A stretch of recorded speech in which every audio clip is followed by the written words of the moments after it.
Norway is often imagined as a northern paradise, where dramatic fjords meet peaceful villages, and oil wealth has helped create one of the world's most prosperous societies.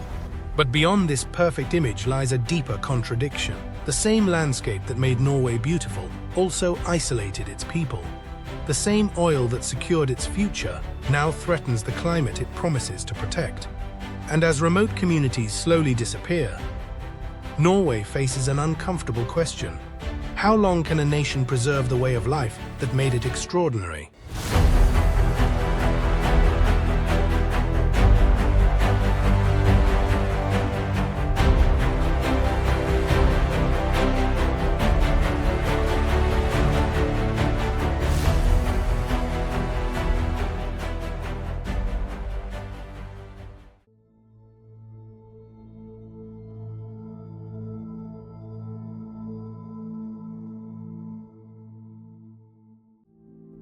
Norway's landscape was never designed for easy human settlement.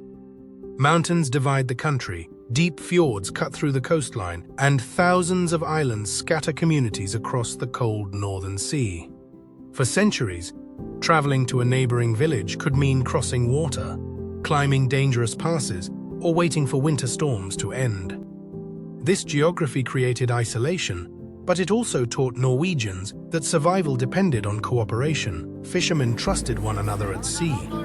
Farming families shared labor during short growing seasons. Coastal communities built boats, roads, and trading networks to overcome distances that nature refused to remove. Even today, ferries, bridges, and tunnels do more than connect places. They defend the belief that people living beyond the cities should not be forgotten. Norway's landscape, therefore, shaped more than its settlements. It created a society that values independence, yet understands that no one survives the wilderness alone. But geography was only the first force to unite them. The past would leave an even deeper mark.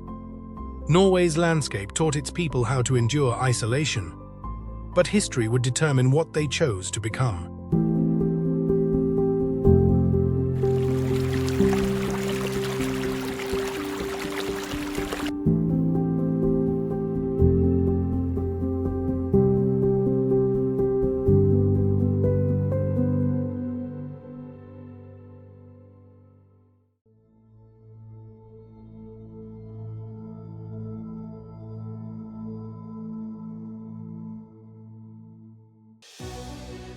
For centuries, Norway lived in the shadow of stronger neighbors.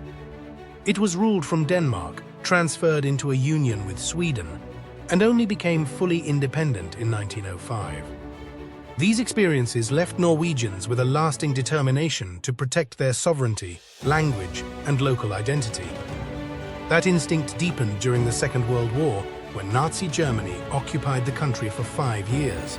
Resistance took many forms, from sabotage and secret newspapers to families helping people escape across the border into neutral Sweden. The occupation became a national memory of what could happen when freedom was taken for granted. Modern Norway is peaceful and outward-looking, but its past still shapes the way it sees independence. National celebrations, local traditions, and even the refusal to surrender remote communities reflect a country that remembers how easily control can be lost. Yet, political freedom did not guarantee prosperity.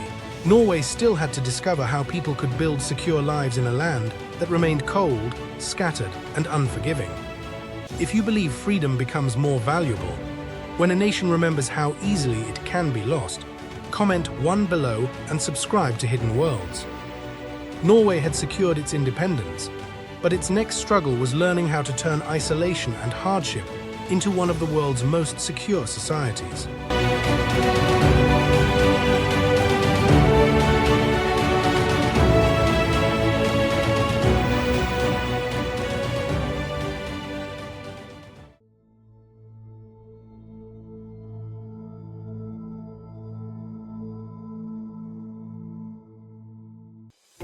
In Norway, survival has rarely meant conquering the landscape.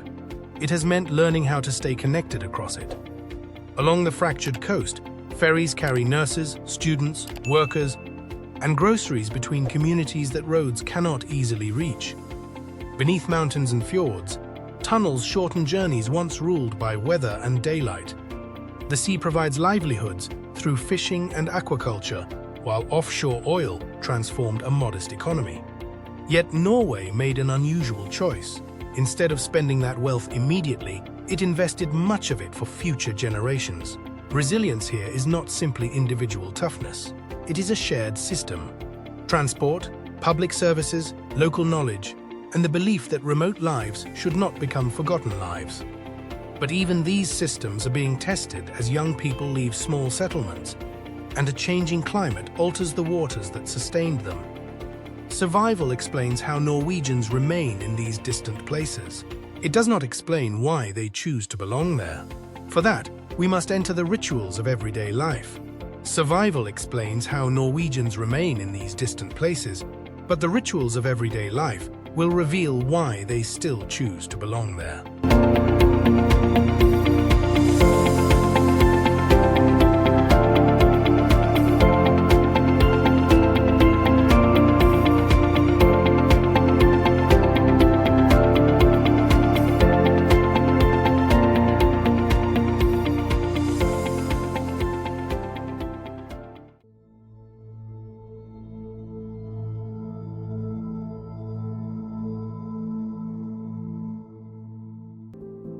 To understand Norway, look beyond its wealth and into the quiet rituals of ordinary life.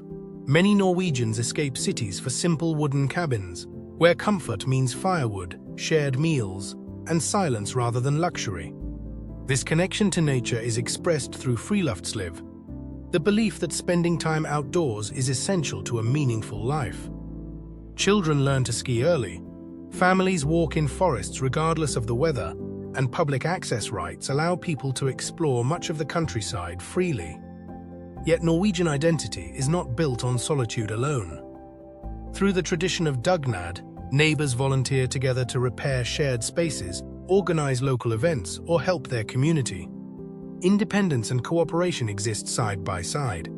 These habits reveal what prosperity means here. Wealth is valuable not simply because it buys more, but because it protects time, trust, and access to nature. However, the peaceful life Norway has created is becoming increasingly difficult to preserve, and paradise is beginning to reveal its price. If you believe a rich life should be measured by time, trust, and connection, not only by money, like this video and share it with someone who may feel the same. Norway has created a life admired around the world, but maintaining that life may demand choices even its wealth cannot make easy.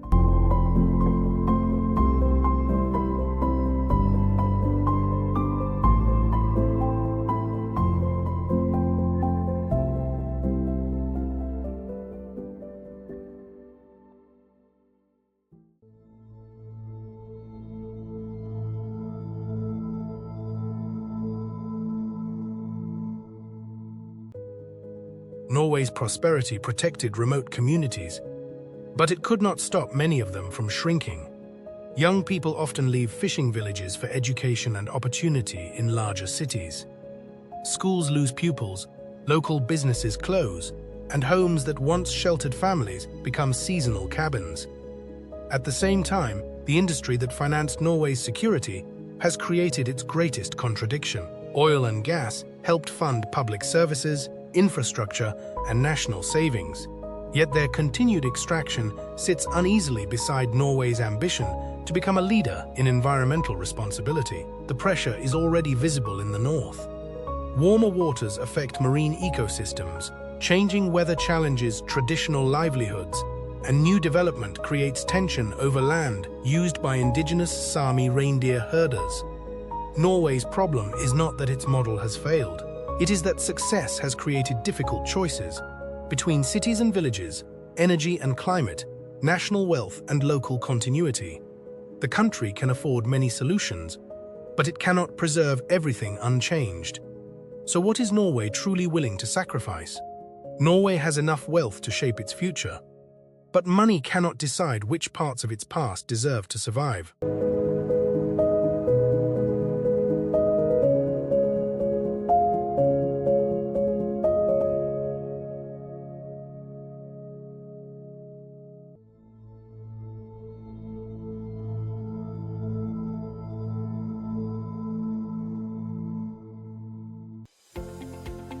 Norway's greatest achievement was never simply turning oil into wealth.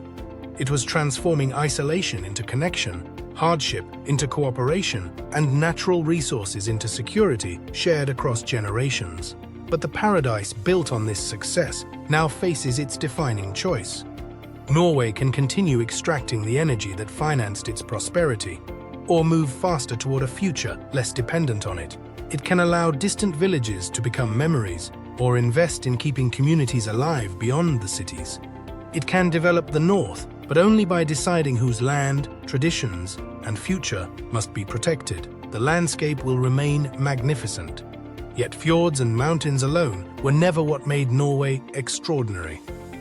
Its true strength came from the belief that distance should not mean abandonment, and that wealth should serve more than the present. Norway cannot preserve everything unchanged, but if it carries those values into the future, it may prove that paradise is not something a nation inherits. It is something each generation must choose to rebuild.